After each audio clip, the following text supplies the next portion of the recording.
नमस्कार। प्रस्तुत है आज का चिंतन। मन और शरीर ऊपर से देखने में दो अलग अलग वस्तुएं प्रतीत होती हैं, पर वस्तुतः इनमें किसी प्रकार का भेद नहीं है, केवल रूप में भिन्नता है। विशुद्ध रूप से इन दोनों का अस्तित्व एक दूसरे पर टिका हुआ है। मन शरीर के बिना कुछ कर नहीं सकता और शरीर मन के बिना किसी भी कार्य को कर सकने में असमर्थ होता है।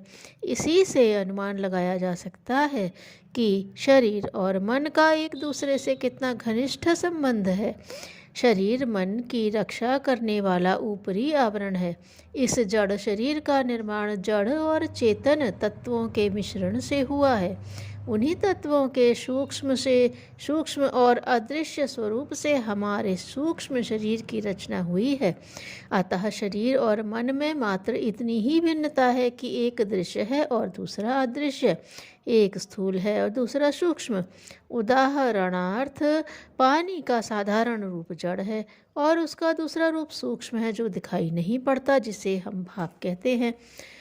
जिस प्रकार पानी और भाप के स्वरूप में भिन्नता भर है, गुण दोनों के समान है, उसी प्रकार सूक्ष्म और स्थूल शरीर के बारे में भी है। स्वरूप में भिन्नता है, गुण दोनों के ही समान है। मन में विचार उत्पन्न होते हैं, शरीर उन्हें क्रिया रूप में परिणत कर देता है। मनुष्य के मन में उदित होने वाले विचार शरीर को प्रभावित करते हैं। उससे प्रभावित होकर ही व्यक्ति का शरीर क्रियाशील बनता है। प्रायः लोगों को ऐसा कहते सुना जाता है, मेरा मन ठीक नहीं है, इस समय हम काम नहीं कर सकते। कारण कि मन दुखी है, चिंतित एवं असंतुष्ट है, तो उसका प्रभाव हमारे शरीर पर भी पड़ता है। मनुष्य वर्तमान समय में जो कुछ भी है, अपने मन में निहित विचारों के ही कारण है। मन में व्यक्ति जिस बात का विचार कर लेता है, वैसा ही आचार व्यवहार करता है। फलतः उसका जीवन उसी ढांचे में ढल जाता है।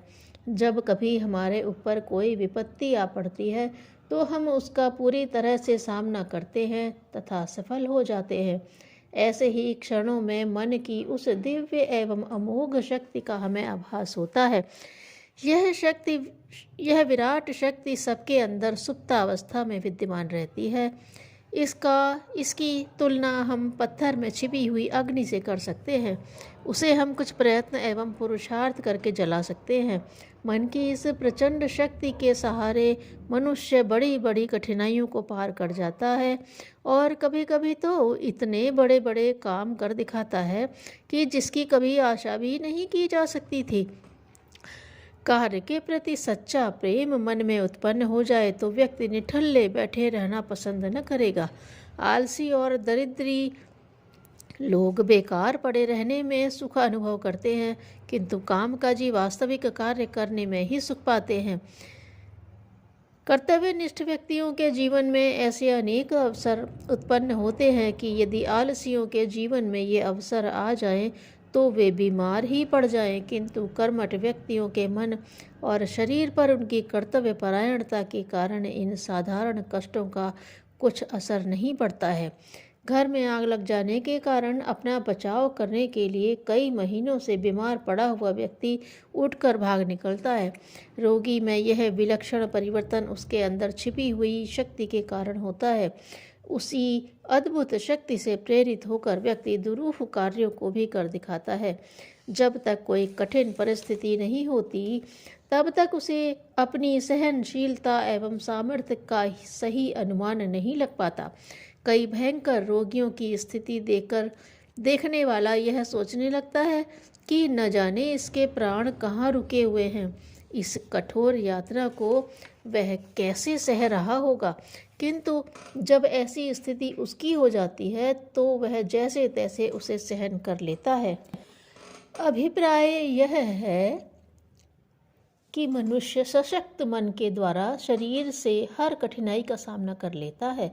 मन में जिस तरह के विचार उठते हैं, शरीर पर भी उनका ही प्रभाव पड़ता है। मन रोगी है तो शरीर भी रोगी हो जाता है। भावी संकट की कल्पना मात्र करके मनुष्य इतना भयभीत हो जाता है कि उसकी सारी शक्तियां शिथिल पड़ जाती हैं। यह सब उसकी मन की दुर्बलता का द्योतक है। मन की दुर्बलता ही व्यक्ति के शारीरिक स्वास्थ्य एवं सुख का नाश करती है। विपत्ति जितनी ज़्यादा भयानक होती, उससे अधिक मन की अस्त व्यस्तता हमें दुखी एवं असंतुष्ट बना देती है। मनुष्य जो कुछ भी अच्छा बुरा कार्य करता है, वह सब सूक्ष्म शरीर की अकथनीय एवं अज्ञात शक्ति से प्रेरित होकर ही करता है। मन में उत्पन्न हुई शक्ति से शरीर कार्य करता है। शरीर में कभी कोई कष्ट होता भी है, किंतु मन उत्साह एवं प्रसन्नता से पूरित होता है।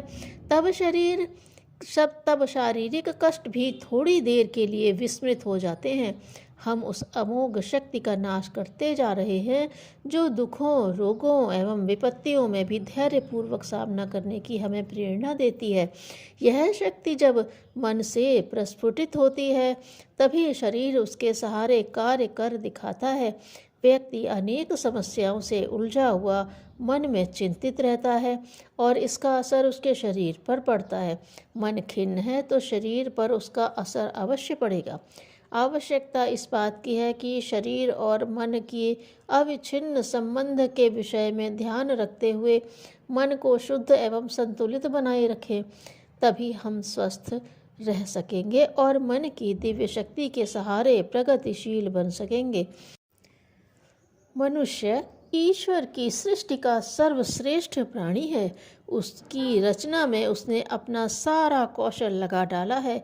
इतना ही नहीं, सुखी एवं समृद्ध बनाने वाली शक्ति भी प्रदान की है, जिसके सहारे मनुष्य दुख कष्ट की ज्वाला को मन रूपी प्रचंड शक्ति के माध्यम से शांत करता चलता है। जीवन को दिव्य से दिव्यतम बना लेने की शक्ति इसी के अंदर छिपी रहती है। मनुष्य के शरीर के अंदर सभी सुख सुविधा एवं प्रगति के साधन छिपे हुए हैं। मनुष्य को सुख बाहरी किसी वस्तु में नहीं मिल सकता है। वह तो तभी मिल सकता है जब वह अपनी आंतरिक शक्ति से परिचित हो। उन साधनों के उपयोग से वह स्वास्थ्य, सुख एवं शांति प्राप्त कर सकता है। यह मार्ग प्रत्येक व्यक्ति के लिए खुला हुआ है। मनुष्य के अंदर एक दैवी शक्ति निवास करती है। यदि यह शक्ति विकसित हो जाए तो शारीरिक और मानसिक दोनों प्रकार के दुख खत्म हो जाते हैं। गीता में कहा गया है, मन ही मनुष्यों के बंधन और मोक्ष का कारण है। व्यक्ति का मन अगर बंधनों अर्थात काम, क्रोध, मद, लोभ, दंभ, दुर्भाव, दोष आदि पर विजय प्राप्त कर लेता है तो वही मोक्ष की स्थिति होती है। तभी बंधनों से व्यक्ति छुटकारा पा जाता है। हमारा मन ही बंधन का कारण है, क्योंकि हमारे मन में दूषित विचारों का बाहुल्य हो तो शरीर भी अवांछनीय कार्यों को करेगा और फलस्वरूप दुख भोगने पड़ेंगे। शरीर मन की प्रेरणा से कार्य करता है। मन में विचार उत्पन्न न हो तो शरीर तो जड़ वस्तु है, वह कैसे कोई कार्य कर सकता है। शरीर और मन के अटूट संबंध पर विचार करते हुए हमें अपने अंदर छिपी हुई मनः शक्ति को जानना चाहिए, जो कि हमारे शरीर को नियंत्रण में रखती है और दिव्य एवं अलौकिक बनाने में सहायक सिद्ध होती है। निठल्लापन व्यक्ति, समाज और राष्ट्र के लिए अकल्याणकारी है। धन्यवाद।